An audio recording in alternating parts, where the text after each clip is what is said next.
Hello everyone and welcome to this guide for the Hoopsie Daisy minigame in Fall Guys. Before getting into it, I want to remind you to subscribe for more Fall Guys content, and like the video if it helps you out. Now, how can you win at Hoopsie Daisy? Well, as with all team games, it can be difficult to win every single time because it depends on how good your team is as a whole, but there are ways you can give your team an advantage to put the odds in your favor. Who knows, maybe you'll be the one that can carry your team to victory. At the start of the game, look around and see which hoops are the closest to you. Then beeline for them as soon as the game starts. If you see that someone else on another team is closer to that hoop than you are, then just go for a different hoop, because they'll most likely get it before you do. Now, to score hoops, you only have to dive or jump through them. You do not have to do both, but you can if you want to. After the start, you will need to look around. Try to go to an area where you see the fewest amount of your team members, because this will help give your team more coverage of the map.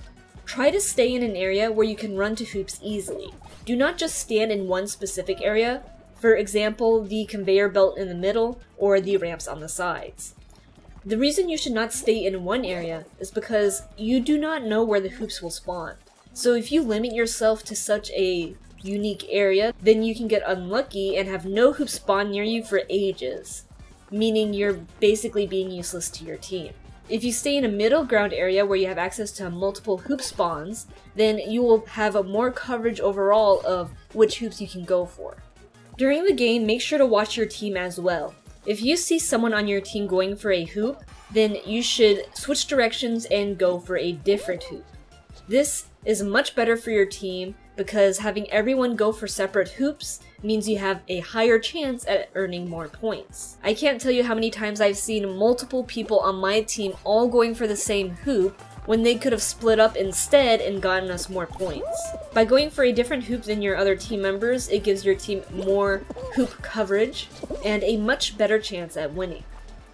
Now, the only exception to this rule I would say is the gold hoop, which awards 5 points instead of 1. Gold hoops are incredibly valuable, and unlike all the other hoops, which stay stationary, the gold hoops spin, meaning there is a higher chance for failure on the gold hoops. And that is why I recommend that even if you see other people on your team going for it, you should go for it too, because there is a high chance they could fail the jump. And gold hoops can be the difference between qualifying and disqualifying, so you should always try to get it for your team. Just because someone else is already running at the gold hoop does not mean they will get it, because so many people hit the sides of the hoop while it spins. Next, I want to bring up something I see hardly anybody doing, and that is grabbing during Hoopsie Daisy.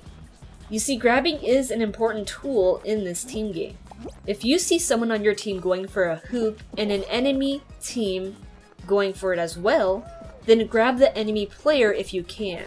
This will help secure that hoop for your team because, well, your teammate can go and grab that hoop, and you are preventing the enemy team from scoring as well. I can tell you I have helped my team score many hoops by grabbing an enemy team member that was also on their way to the hoop. This can even be a better lifesaver on the gold hoops. Grabbing is a strong mechanic. You should utilize it in Hoopsie Daisy, not just in Slime Climb and Rollout. My next piece of advice for you is to not underestimate the dive ability. You see, diving can help you beat other players to a hoop since the dive shoots you forwards faster than a jump.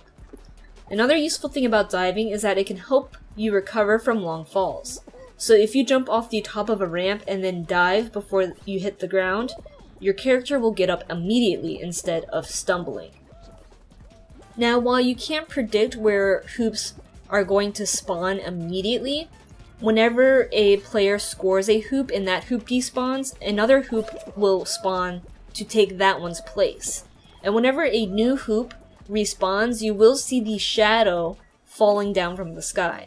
So if you watch the shadows, you can kind of predict where the new hoop is going to spawn. Even still, watching shadows, it can be tricky telling where the hoop is spawning, but it gives you a good general idea of where to go, so you can be ready to grab that hoop as soon as it comes down from the sky.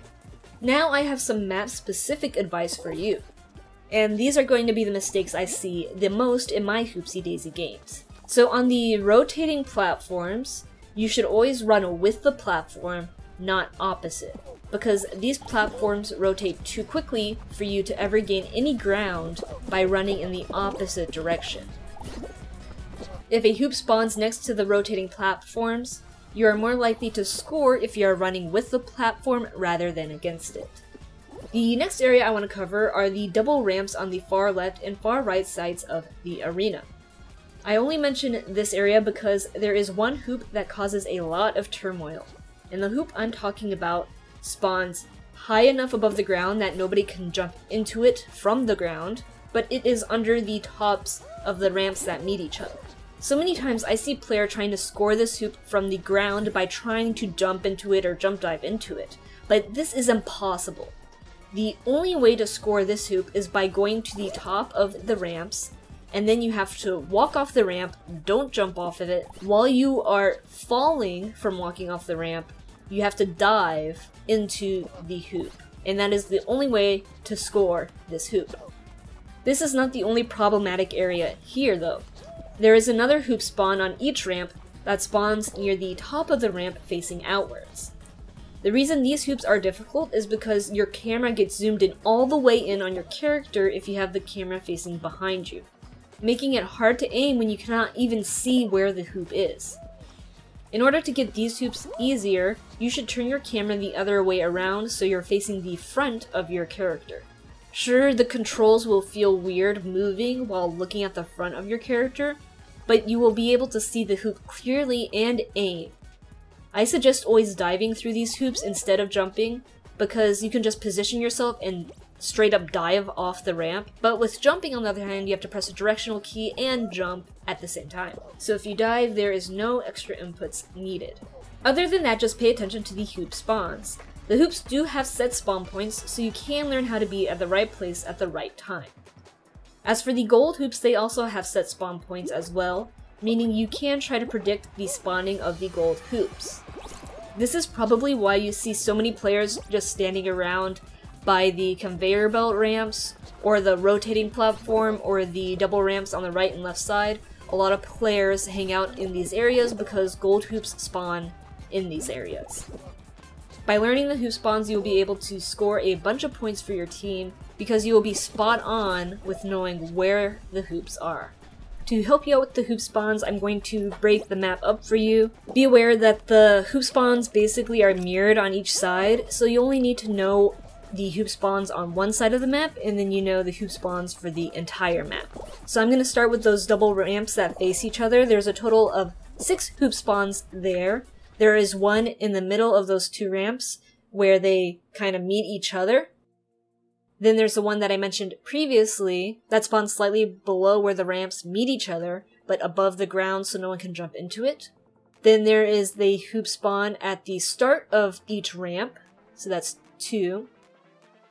Then the last set of hoops is further up the ramp, which I mentioned earlier as well, where it jams your camera up against the wall. And that covers all the hoop spawns for the double ramps facing each other.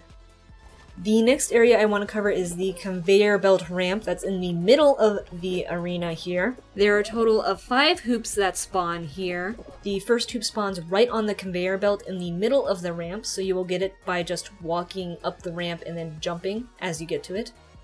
The second hoop spawns on the left side of the ramp facing outwards, and you will have to dive off the side of the ramp to get it. The third hoop spawns on the right side of the ramp facing outwards, directly opposite of that hoop I mentioned earlier, so they're basically in the same position, just on separate sides of the ramp. The fourth hoop will spawn right at the end of the ramp where it drops down, so you will have to jump to get it. And the final hoop spawns smack dab in the middle of both the conveyor belt ramps, so you will need to run up the ramp, jump off the ramp, and possibly dive in order to get this hoop. And there is another hoop spawn that is close to the conveyor belt ramp, but it's not on the ramp itself, and that's on the purple ramps that lead to the conveyor belt ramp, on both the left and right sides, where you have the purple ramps, right where it kind of meets the conveyor belt ramp, so that is 2 more hoop spawns for you. The next area with a concentrated amount of hoops around it is the moving platform. So this circular platform has a total of 6 hoop spawns around it. There are 4 hoops that spawn in various points outside of the platform, so you will have to use the platform to jump off in the direction to get the hoop. It is possible to get the hoop from outside of the platform, but it can be harder due to the angle. Then there are 2 hoops that can spawn right on the platform, where you just have to dive into them to get them, or you can jump. But the hoop basically spawns like right on the platform, so it's possible the platform will just throw you in the hoop as well. The next area I'm going to cover is everywhere where there is a green floor area. So the green floor area has like 8 hoop spawns, there's a lot of them. And the first hoop spawn is right next to one of the purple ramps leading up to the conveyor belt. It spawns right next to the ramp, so you can just walk up and hop through it. The second hoop spawn spawns closer to those double ramps on the far right or left sides of the map. The hoop is closer to the spinner platform than it is the purple ramp. The next hoop kind of spawns to the side of the 2 purple ramps that are facing each other. So it is possible to jump from the purple ramp into that hoop, but it's much easier to access just from the ground. This next hoop spawns right next to the first hoop I mentioned, except it's kind of floating more above the drop between the green and purple areas. So you will have to get a running jump here to get that hoop. This next hoop kind of spawns in the corner where the purple ramp meets the conveyor belt ramp. And it spawns like right in the corner of where those 2 meet. You will be able to jump through it easily because it spawns on the ground.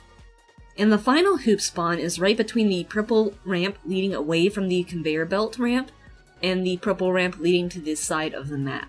Be aware that all these hoop spawns are mirrored to the other side, excluding the hoop that spawns in the middle. So this means that this one green area has a total of 11 hoop spawns. If you count the other green area, that is a total of 22 hoop spawns across the entire map. And our final 2 hoops spawn in the purple area actually, and they spawn in the area between the 2 conveyor belt ramps. So these hoops are kind of like smack dab in the middle of the entire arena, and one spawns more towards the left side of the map and one spawns more towards the right side of the map. As for the gold hoops, I have seen them spawn on top of the spinning platform. I've seen them spawn in between the 2 conveyor belt ramps, as well as on the left and right sides of the ramp. And I don't have any picture proof of this one, but I swear I've seen a gold hoop spawn right on top of the conveyor belt, so I'll just show the normal hoop spawn here to tell you what I mean. I have seen them spawn in the middle of the 2 purple ramps, and also on the side of the purple ramps. And one last gold hoop spawn that I'm not 100% if this is a real spawn, and I don't have any picture proof of it, but I swear I saw a gold hoop spawn once in the purple area, so I'll just show a picture of the normal hoop spawns here for you. So those are all the gold hoop spawns that I am aware of, but there could be more spawning points for them. And that covers all the hoop spawns for you, so if you can learn all those spawn locations, you'll have no problem tracking down hoops to score for your team. That is all my advice for you on how to win the Hoopsie Daisy minigame in Fall Guys. I hope this guide has helped you out, and if it did, make sure to leave a like and comment below on any questions you have or on any guides you want to see next. And remember to subscribe for more Fall Guys content. Thank you very much for watching, and as always, good luck grabbing your own crowns, and see you next time!